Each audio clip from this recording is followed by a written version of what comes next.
Oh my God. Oh my God. When I say you would not believe the hoops that I have squeezed. We're already off to a fabulous start. The hoops I've hooped. I've hooped to get back here.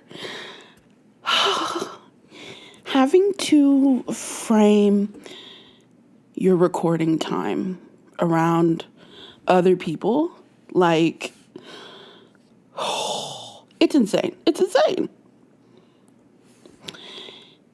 I've always had to. That's not to say that I haven't. But it went from having 5 days a week with like 8-hour chunks that I can record and mess around in to like, hey, do you know you have 30 minutes? Like, me texting being like, are y'all out of the house for like more than 20 minutes? Perfect. Grabs mic, runs. Oh my God, this has been such a crazy time. But every time I get back here, oh, I'm so happy to be here. Every single time. There is nothing like ASMR, and there's nothing like a creepypasta. You liked that segue, didn't you? Vroom. All right, so our creepypasta for today is called Rust Bucket, and it's written by Inigo Hare. I will not talk about Inigo Montoya or the killing of fathers. 60 feet away, the Rotblat, and already, I wanted to call that Bombaclat. No reason, no reason. 60 feet away, the Rotblat came flubbering into the outskirts of the headlights. Carapace segmented, twitching in random flutters. Swirling water around its glistering fins. I reached for the light switch, but Becker held my arm back. It can't see the noise. The noise will scare it. I guess that's Becker. Did I tell you to put your seatbelts on? If I didn't, that was an oversight. Buckle up, bitch. We waited for it to maunder into the distance, unknowing, flip-flopping away till its silhouette was murky. Becker silently pulled the motor crank, and the bucket shuddered to life. Creak, crack. Crack, creak.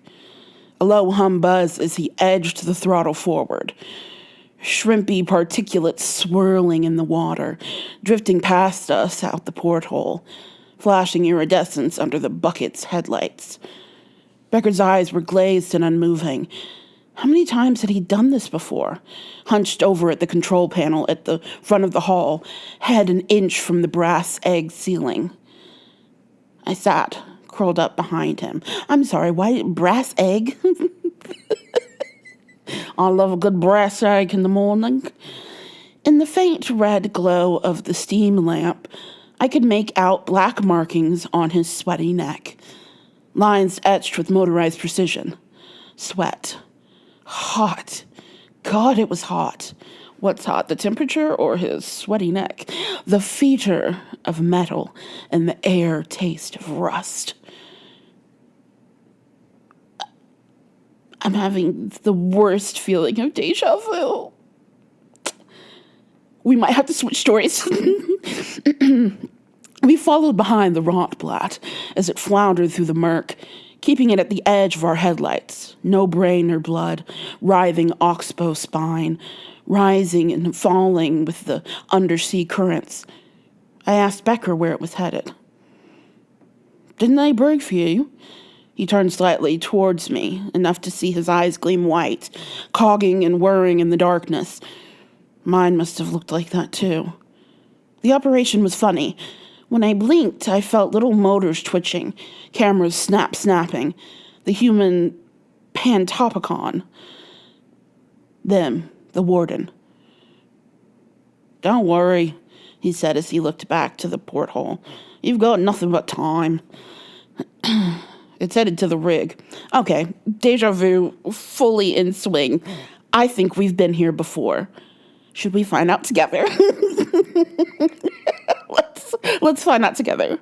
Hold on. I was right. If you'd like to hear the rest of Rust Bucket, feel free to join us on Patreon, where I've read the story in its entirety just back in July. Starting again. Honestly, this is what we get up to on Patreon. If you've ever wondered, because I'm not on YouTube as often as I was, for so many reasons, that it's under construction. That will change. But in the meantime, please feel free to come on over to Patreon, where you can hear stories I've already read, and maybe hear me accidentally partially read a story I've already read. And now I've selected this one completely at random. I select all of them at random, but this is like, I haven't looked at it. And now I've just looked and I see 203 minutes of reading, but I've selected it. So we're going to be reading this story called And Mira. Yeah. Just because I didn't notice the 149 minutes, but I did notice part 1 is called The Chalky Child. And I couldn't resist. I couldn't walk away. So we're going to be here for a couple of installments. Buckle up. Welcome to Behind the Green Curtain. Don't pay any mind to the man behind the curtain. Or do, because it's me, and this is how the sausage is made. Let us begin. The Chalky Child. I am telling you this story, not by my memory, but in my memory. Okay. I must ask you to try to hear my thoughts. Take whatever cues and fill in the blanks. Like a dream, you wake up and remember only part way. And my whole life is like that. Because I cannot talk, at least not in the way the world would understand. I do have language, but my spoken language doesn't make sense yet to most people. While I don't speak many words, I hear them and understand what many of them mean. I have a good sense of what has happened, but simply cannot tell you my story with the spoken words. Because you see, I am 18 months old. Oh, boy. You talk a lot for an 18-month-old. We're going to be here for how many minutes? You can't even wipe your own butt. Okay. The world turns, and its happenings occur around me, over and over. I process what the adults say. I interpret what the other children do. Yet I'm unable to speak about what has happened to a child I knew not long ago.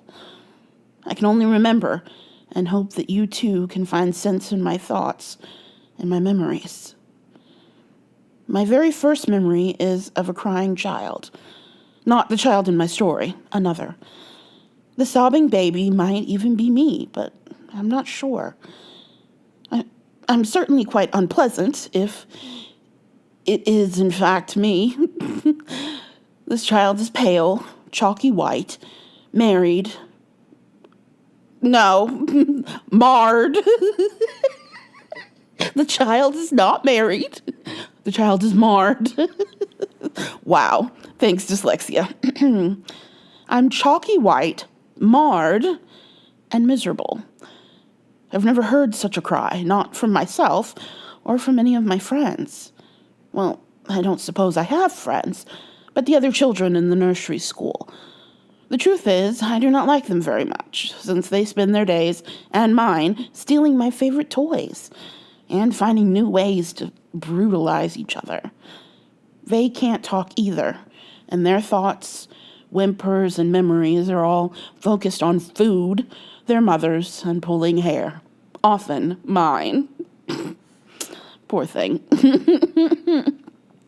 But I never have heard a cry from any of those little beasts that is the same as the child in that brief, early memory. It is the cry of a trapped animal, sweet yet sad. It is angered, frightened, and frightening. It evokes pity, yet implies flight. An anguished, horrifying cry.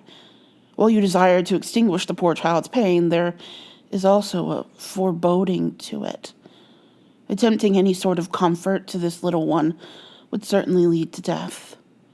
It is a fleeting memory of a chalky child in the process of having soiled pants removed and changed by an adult who clearly hates and fears it. Nothing in the chalky child's features is any clue. In fact, there are no prominent facial features at all. But memories are like that, and the fog is thick. The gray-white skin is barely visible through the thick fog of my memory. The skin underneath the diaper is the only one to have any color. Red and bleeding from the apparent digestive incompetence of this pitiful child. Hello? They already have a bloody diaper rash, and you have to be rude and call them incompetent and pitiful? You're a mean baby. Miserable. And that cry. See, you're a mean baby. Part of me perceives that it isn't the pain of the bleeding skin or rash that causes this child's pain. It is the pain of having been born at all. An abomination born into a life of pity and hatred by all in view. This child will never have comfort and never know love, not even from its own mother. That is all from my first memory. Okay. What is this? This smells like Trauma Olympics, and I don't want to compete. Oh my God. Like, who? You wrote a whole story from the point of view of the baby, and the baby's a bitch. Why would you do that? They're innocent. Like, ugh. Oh, I have nothing but regret. I think this is going to hurt. And it's going to take more than one time. Well, as we always say, we get through it together. Don't we? Don't we say that? I no longer see that child when my eyes close, and rarely believe it to be myself. Left to my quietest thoughts, sometimes alone in a crib, I hear the cry still, while even awake. Or sometimes I hear it faintly in alone times with Mother, when she sings to me. Mother seemingly never hears, never responds. Wait, did I see her eyebrow twitch in that moment? No, perhaps not. My father is, or was, a hero. Pff, ain't that the way? All these stories. My father was a hero, and he's dead, and I miss him every second. My mother, who's still here, unfortunately. Like, oh, y'all, you gotta break away from the tropes. That's where all the fun is. I'm telling you. My father is, or was, a hero. I'm not sure what that means. I believe his job was to kill, but that he died while doing his job. I'm not sure he is actually dead, but I don't remember seeing him or ever meeting him. My mother says he wept uncontrollably the day I was born, and she says he adored me above all things. And then he was gone. I remember feeling that love, even though I have no actual memory or picture of him in my life. There's a photo among our few personals in the library. It sits on the highest shelf, bookended by Christine and Mitchell, and a beautiful album adorned with 2 large M's. The first beginning to wear on the right side. The photo is of Mother, wearing a beautiful white dress, next to a hopelessly handsome man in a suit. I imagine that beautiful man in the photo, adoring my mother. must be my father. That's most of what I know and remember about my family. There's so much more to my story. Really? Will you tell us? As much as I've absorbed over my little time on the planet, there's little I've been able to organize into what makes sense. Most of my memories are from the nursery school. Disorganized, those memories are rich and plenty. They make more sense to a child my age.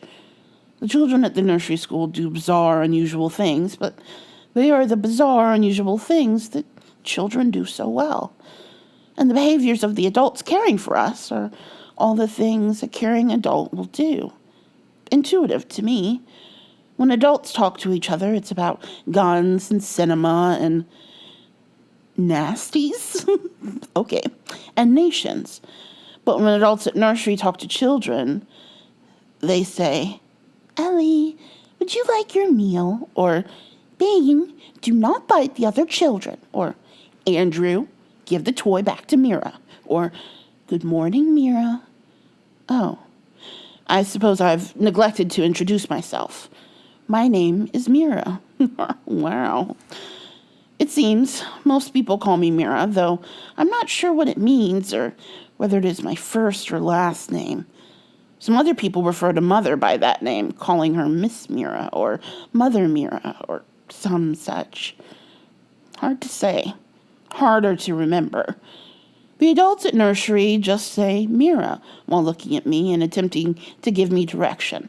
So my name must be Mira. The other children, well, they do not call me anything. Ellie is always hungry. She only eats. She is a sweet, pretty girl who rarely causes a fuss, but she stays in place much of the time and waits for the world to interact with her. This, of course, rarely happens unless one of the other children runs by and pulls her hair. That, sadly, happens a lot. Oh, poor baby. The adults seem to forget about her much of the time. I stop by her at least once in a while to give her a quick smile or a hug. I would never want to be forgotten by all of humanity for hours each day. Andrew is a funny little boy that only wants to do whatever I'm doing. He is the closest to a friend I think I have here. More factually, I suppose, is that Andrew likes to take whatever I am playing with. He doesn't hurt me, and he isn't mean. He just takes things from me. He often smiles at me and will even give me a small hug, all while he's absconding with my playthings. I do think he likes me because he tries to say my name, or it's possible that he's lazy and just saying Mama. He's the youngest in his family, with 3 older siblings, all girls. How did the baby learn that? How does the baby have all this background information? Oh, maybe that's why he likes me. He says something which sounds like Mira and smiles and hugs me. That's why I like Andrew. There's also a set of twins. I don't know their names. They confuse me. That's it. Then there's Bing. Bing, I do not like. The adults call him beautiful baby Bing or baby boy Bing, but they should call him biting Bing. That is all Bing does. How is this a creepypasta? Oh my goodness. Oh. The adults get angry with him when he bites one of us, but not for very long. Bing is in fact a beautiful, blonde boy with a cute name, and no adult can stay mad at him. So he simply never stops biting the rest of us children. He waddles around with a little hop, with his little grin and never says a word. He just waddles, hops into their arms, and grins. And he bites us. There is another reason Bing the bastard won't stop biting, I think. I heard Mother call him that once. It made all the adults laugh. I don't know what that word means, actually. I think another reason Bastard Bing won't stop biting is that his mother is mean. Is the mean, angry type. Mother uses another word for her that also starts with a B, It might be her name. My God. This woman hates life, hates us children, hates our parents, hates the adults in the nursery, and in all likelihood, hates being two. Being the bastard. It's so horrible. It's a baby. When the adults in nursery ask her for help with his behavior, she only yells at them, embarrasses and criticizes them in very personal ways. She hates us all. I'm pretty certain it makes her happy when he bites one of us. She certainly thought I deserved it when he bit my face a few weeks ago. Oh my God. She said so out loud. She said something about mother and me and then laughed a laugh that wasn't at all a human laugh, but sick. Her laugh was miserable, like the chalky child's cry. She laughed that day. I went home that night and cried. I don't usually cry after something happens. I'm just not that type of toddler. Being his horrid mother hurt parts of me that I cannot see with their words in that laugh. Bing had bitten my cheek and it bled, leaving a thin line of open skin close to my eye. Mother was angry with me. She said that I should never allow this to happen to me. She was certain I would never be able to perform some function in front of a camera, whatever that meant. I was bad, and I would never be beautiful. Bing caused Mother to be angry with me, and that hurt in a way that made me cry all night in my little bed. Oh, poor baby. Oh, God. Now I'm scared. Like, why is the creepypasta about babies? What are you going to do to the babies? God damn it. Step away from the babies, mister. Bing made me bad, so I thought. I was a disappointment already in my young life. You're a toddler. Bing and his bee mother must be evil. I wanted them to die, which I also didn't truly understand. When I'm older, I will understand that that isn't a nice thing to wish on people.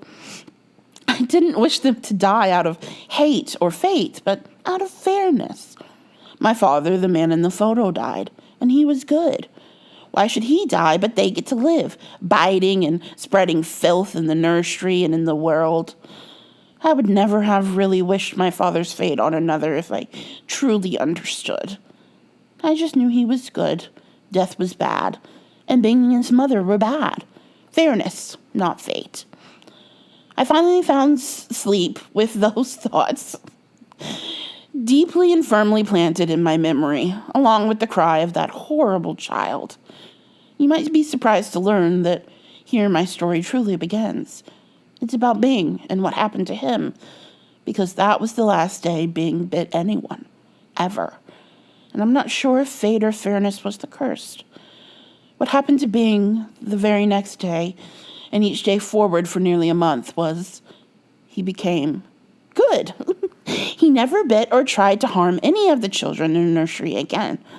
He never again victimized poor stationary Ellie. He stopped attempting to consume the confusing twins. He smiled at Andrew and me and didn't try to hurt us. He still wobbled and hopped and grinned. Now even the children could love sweet, beautiful Bing. Oh, now he's beautiful Bing, not bastard Bing. And it wasn't just what he stopped doing, but what he began from that day forward. He actually started being nice to the other children. He would bring Ellie bits of food when she was hungry, even sharing his own when there wasn't enough. He learned how to open the pantry to get biscuits and an occasional snack cake for her.